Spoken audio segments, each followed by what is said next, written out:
Welcome to this week's edition of All Around the Town, and I'm very pleased to welcome as my guest for the next half hour, Dr. Ian Gemmill, who is the Medical Officer of Health for the Kawartha, Pine Ridge, Haliburton District Health Unit. It's such a mouthful every time. So welcome, Dr. Gemmill. I'm very pleased to meet you and very pleased that you would spend this next half hour with us. Thank you, Lynda, for the warm welcome, and thanks for the invitation to be on your show. I really appreciate it. Well, Dr. Gemmill, I just thought we'd start out with just a little background about yourself. I believe you came from the Kingston area to come down here, and you're the acting medical officer of health, right? That's correct. My predecessor, Dr. Noseworthy, who I think was at HKPR, that's the easy way to say it. Yeah, that is the easy way, HKPR. Yeah, I was here for, I think, around 18 years, if I'm not mistaken. She's retired, and a well-deserved retirement, and we thank her for all the work that she did over that time. But the Board of Health has selected a successor for Dr. Noseworthy. That's Dr. Natalie Bocking. Dr. Bocking is going to be joining the agency in early April. And the board, recognizing that I've had a few years of experience in public health in Ontario, so I kind of know the ropes a bit, and that there's a 3-month hiatus. They asked me if I'd fill in. So yes, it's acting. It's for a short period of time.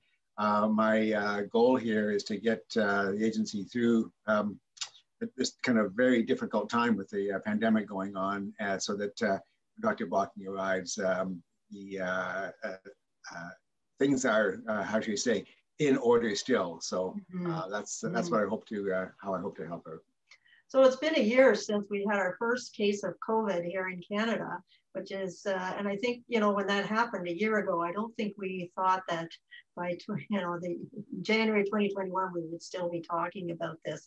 It's been quite a year, and I wonder what the impact has been even on the staff at the health unit. I've worked with them over the years, and I think this past year must have been a very challenging year. Well, I think it's been challenging for everybody in our society. Life has changed. We've been turned upside down. As an example, I don't see my grandchildren nearly as much as I want to. I'm sure everybody's got their story. I have a daughter who lives in the USA. If she comes up back to visit, she's in quarantine for 2 weeks. So there's all kinds of impact for everybody, and I can understand just how tiresome it might be getting, but we're kind of in a war in a way, and I think we all just have to kind of keep the stiff upper lip until such time as we're able to get this thing into control. And that, I think we'll be talking, I'm sure, a little bit later about vaccines, because that's how that's going to happen, Lynda. As for the staff, I have to say, bless their hearts. They are working full out. And this is not only locally, but I think it's across the system, and not only in Ontario, but in across Canada. I'm actually quite worried about burnout. Unfortunately, for a whole bunch of reasons, the public health system doesn't always have the redundancy that it needs, so that when surge comes along, it's kind of like ICU beds, right? You have only so many ICU beds, and when they're filled, they're filled. And the same thing with public health. And these folks have been working extremely hard, and we're talking about weekend duties as well, to ensure that all cases and all contacts are followed up in the proper way, so that people have the right information if they are a case about isolation, about quarantine, that's what we call it, for contacts, and then the general public as well. I mean, this is all about communications and about letting people know what needs to be done, what has to be in place for us to keep this kind of under control. Right now, we're keeping the lid on with the restrictions. I hope pretty soon that we're going to be able to implement the definitive solution to this problem, which is a safe and effective vaccine. Right now, we're living our lives with restrictions that we never would have dreamt about, as you mentioned, over a year ago, and yet now they're in place, because without them, not only will the virus spread rapidly, but also our health system will really not be able to deal with the people who are seriously ill, and we need to have that in place. So we're keeping our finger in the thumb, our thumb on the end of the hose until we can get the vaccine rolled out. I'm really hopeful that's going to be happening very soon. But until we get the vaccine in the hot little hands, it's all kind of, I mean, I don't want to make any promises until we actually have the vaccine. Well, so maybe we can talk a little about, so the health, just to talk about the staff, because we will talk about vaccines and that a little later, but, you know, for them and for the general public. So if you come in contact or there is a contact with COVID-19, you know, what happens from there? Can you call the health unit to get advice? Are they still doing contact tracing? I believe you mentioned that. So, you know, how does that kind of work? And I mean, I've got the COVID app on my phone, but that, of course, you have to make sure that the person that you may have been in contact with actually has that app and puts that code in, right? So you might be aware of that possible contact. So if we could talk a little bit about that, what happens if there's something in a school or if there's something in a workplace, you know, what happens in that instance? Well, first of all, thanks for promoting the app. The app is great, but it's not going to work unless enough people have it. And so it's really easy to download. I've downloaded it on my phone. It works by Bluetooth, so you have to have your Bluetooth on. And it just is a way of counting up the time and duration of possible exposure to somebody who later develops coronavirus within the right period of time. So all that's counted. It's all anonymous. And what it does is it'll notify you or me if we have had enough time contact with a person who then becomes positive that we need to know that so we can get tested ourselves.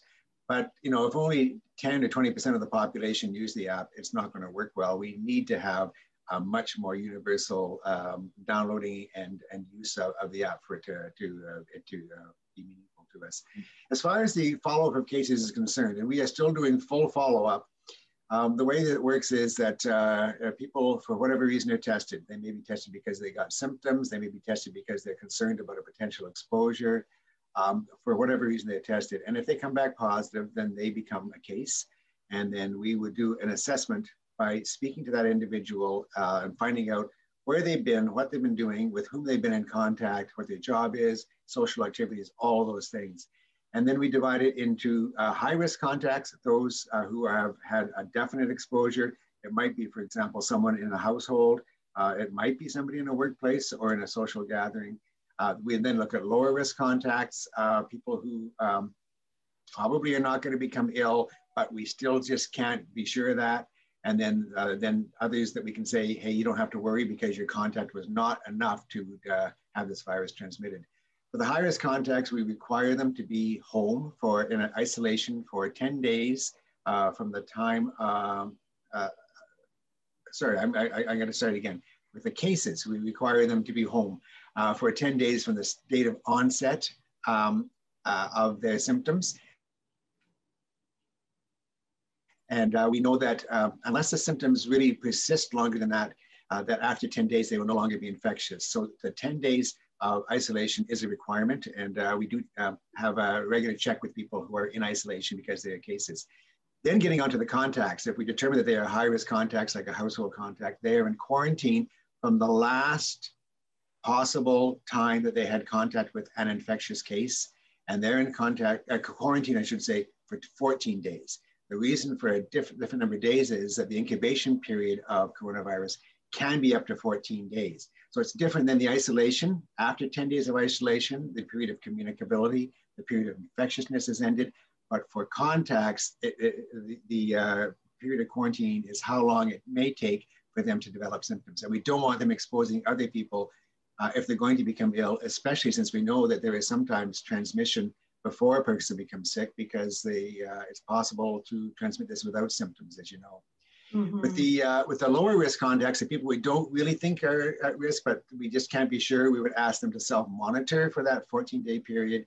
And then everybody else, we can just reassure that, they have not been in contact, but still to continue to take all of the precautions that you've heard about a million times, the masks, hand washing, social distancing, all those kinds of things.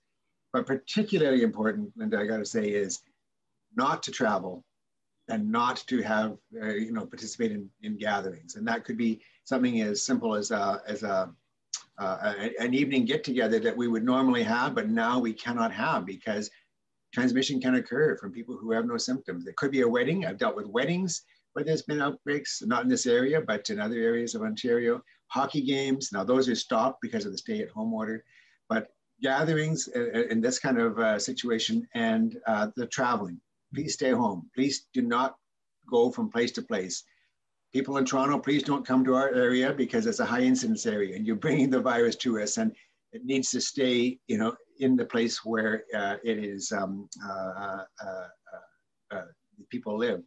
Mm-hmm. So the last thing I'll just say is that the way it was set up before I arrived is that there is what we call an order under the public health legislation.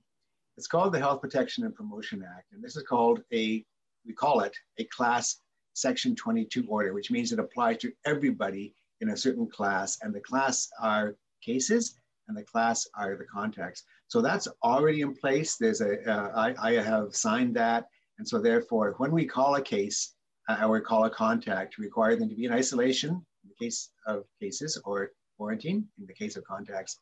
That order is already in place. And if they breach the order, if we have reason to believe that they are not respecting the isolation or quarantine, then they are at risk for ticketing. And it's not trivial. I think the first level of ticket is $750. So not only is it good for you to stay home if you're a case of contact, not only does it protect other people, but there also is some liability too if you don't do it. So I don't want to do that. The goal is not to find people. The goal is to keep people at home. Yeah, so we've got a couple of minutes till we take a break, but it is kind of, they want us to stay at home, but right now the kids are going back to school. So that's I guess it's good they can go back to school, but it's kind of a mixed message we're seeing right now. Sure. Well, the Chief Medical Officer of Health called us all, the 7 MOHs who were where the kids are going back to school today, and asked, what do you think? And unanimously we said yes. And the reason for that is, number one, children don't seem to become ill with this virus. They don't have the symptoms. So is that because they are, it's not an issue for them, or is it because they're just not sick enough that we don't recognize it? In any case, they don't seem to be spreading the virus in the same way that, as I said before, hockey games with people traveling all over the province and weddings and other sort of social functions like that. We've had cases in schools, but almost all of the cases have been found, have been transmitted outside the school setting. And even within the school setting, it's not that common that we actually have an outbreak where there's transmission to several people. So the belief is that it's not the schools and the kids who are spreading this, it's more the adults who are getting together inappropriately, who need to limit their get-togethers to the people that they live with, and to respect the requirements of the lockdown and of the stay-at-home order. Okay, thanks, Dr. Gemmill. We're just going to take a short break, but stay tuned for the second half of All Around the Town while we talk to Dr. Ian Gemmill.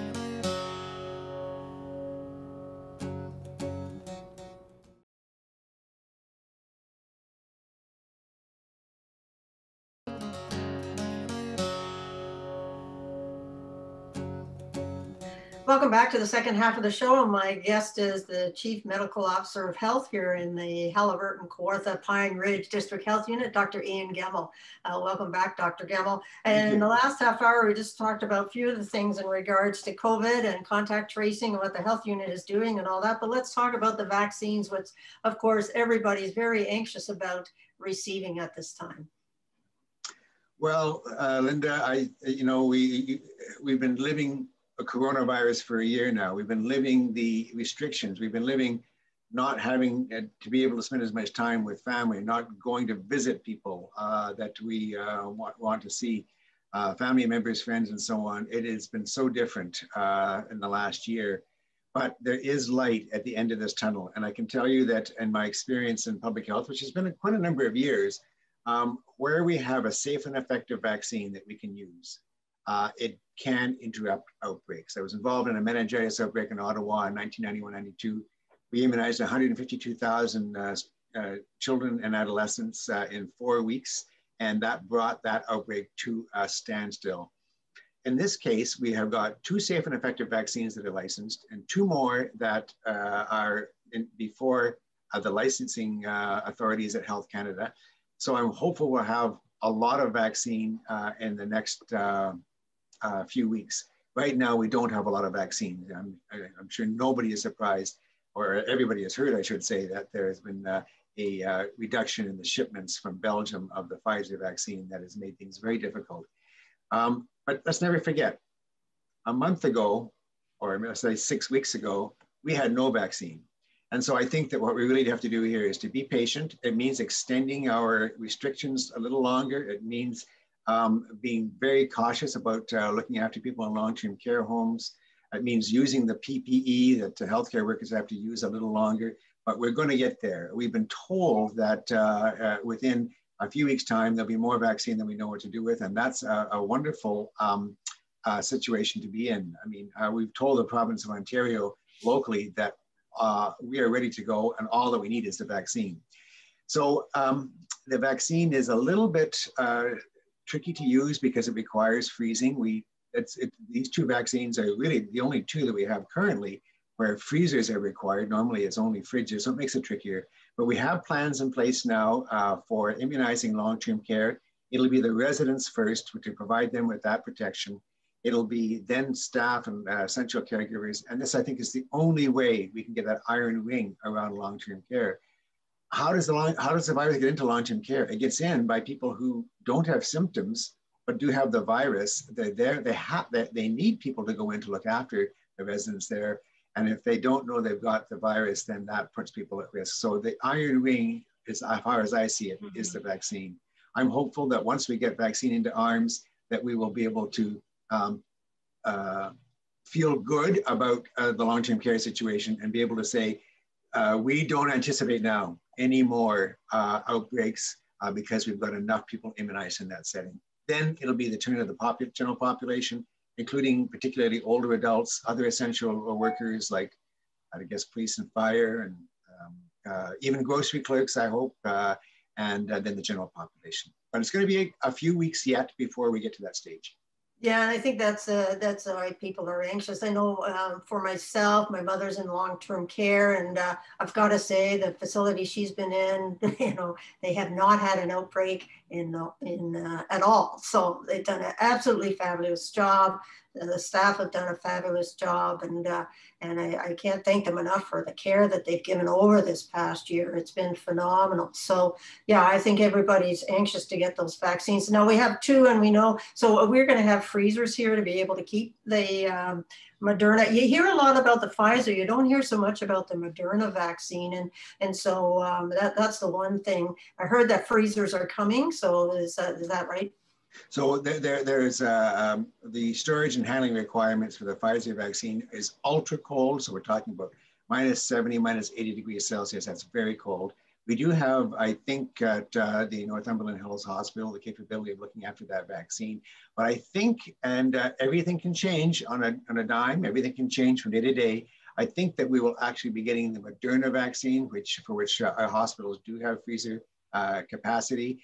We are supposed to get a freezer ourselves. That has been delayed, but we have a plan in place that allows us to accept the Moderna vaccine in collaboration with our health partners. And this is going to have to be a collaboration, Lynda, because everybody in our population is susceptible. Everybody in our population needs this vaccine.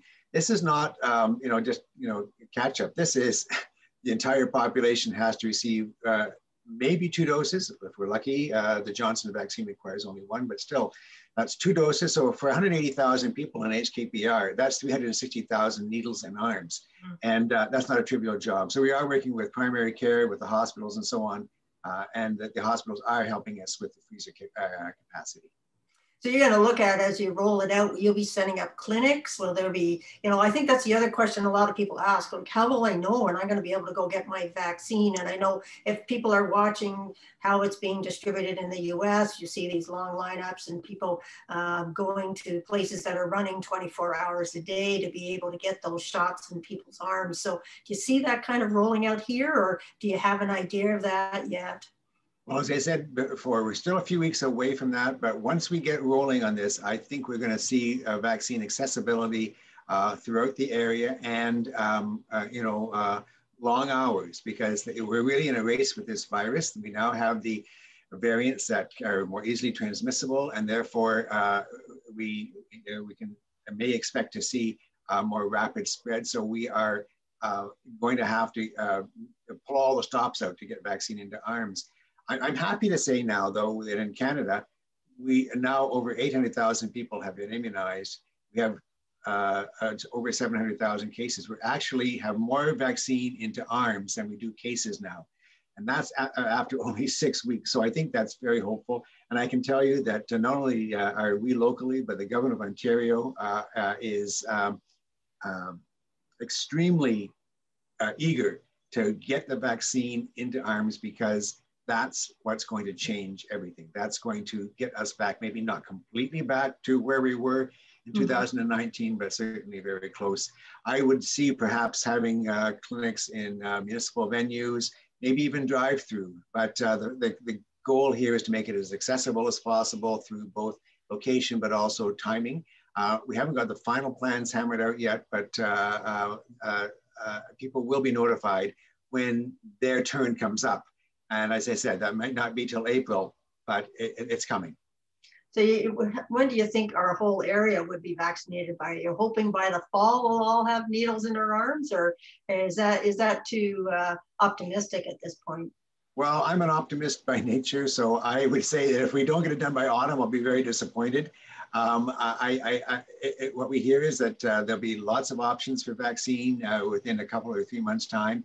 And so therefore, I hope that people will be able to look forward to getting the vaccine. In the case of, say, older adults living in the community, maybe by spring, late spring, everybody else through the summer. So, and if that happens, it doesn't take long once you get started. You get into a well-oiled machine there, and you end up getting thousands of people immunized every day, and that'll be the goal. But it still is 380,000 doses that we have to worry about, and it's going to take a concerted effort by all of the partners to make that work. Another question, my daughter is trying to get back to Switzerland right now. She is trying to get back over there. But one of the things she's finding right now is they're starting to change the rules in regards to what masks you wear, and because of the variants. And I mean, we've seen a long-term care home get the UK variant, and obviously it's very easily transmittable. So you're going to see some of those changes, you think, in the next few weeks, or how do you feel about that? I mean, so far, I don't think we've had any of that here, but. No, we haven't had any documentation of the British variant in HKPR, but it is frightening how swiftly that long-term care home in Simcoe, Muskoka has turned bad. As I understand it, almost every single resident has been infected, and they've had a couple of dozen deaths, which is just heartbreaking. So I think that what we need to do is to reinforce a few things. First of all, continue to reinforce the personal measures. And again, I think as long as people are wearing some kind of mask when they're in public, when they're not in their own homes with their kind of circle of people that they live with, that is critically important. All the other things that you've heard about in terms of social distancing and so on, these are things that are not 100% guarantees, but they do diminish the risk of transmission. To me, though, it's the traveling from place to place, and it's the gathering, like I mentioned before, socially, and weddings, and or get-togethers, birthday parties, I've even heard, and so on. That is really the driver of this currently, and so I would really strongly discourage it. I don't want to tell your daughter not to go to Switzerland, but I would be worried that traveling internationally, we're hearing rumblings that there may be some changes in the rules, and it may be difficult for people to get home. This time last year, they were bringing people, they were sending planes to get people. This year, it's kind of like you're on your own. So I think that the best advice I can get is stay home as long as the stay-home order is in place. Don't travel, even regionally, and don't gather. It's only going to be a matter of time before spring is here. It's a winter's virus, and it will diminish naturally. But we need to use this opportunity to get vaccine into arms, or we'll be in the same position this time next year. Well, she's been lucky to be able to work from home, Dr. Gemmill, but she's been here since September, and so she lives and works in Switzerland wow, good for her. For a foundation over there. So that's why she's been trying to get back, but it's been very difficult because of flights and all that type of thing. So it's not an easy thing to travel. Yeah. So we certainly have monitored the situation from there. But anyways, but no, I mean, I think staying home and such, it was interesting on the weekend, lots of people out walking, which is great. There's lots of people out trying to exercise. And I think that's the other thing we need to maybe reiterate is make sure you are doing that sort of thing. Get outside in your small groups or alone, but being able to exercise. I mean, it also helps your mental health. I know for myself, it's been every day getting up, right, walking 5K very early in the morning has been a Absolutely. So I think physical exercise will make people feel better with your group. Use the technologies that we've got, whether it be telephone or internet or Zoom or whatever you use, FaceTime, to touch base with your friends and family. It's what we've got now. And I think the important thing is to do the things that bring us joy so that we can, I mean, it's not going to be a great winter and people have lots of worries. How do I juggle my job and kids and everything else? I know how stressful it is, because I've got family members who are in that situation. Well, thank you very much, Dr. Gemmill, for joining me today. I really appreciate it, and for all the advice and the information. And thanks very much for your weekly media chats too, because it's keeping the community up to date on what's happening. So thank you again, and good luck over your 3 months here.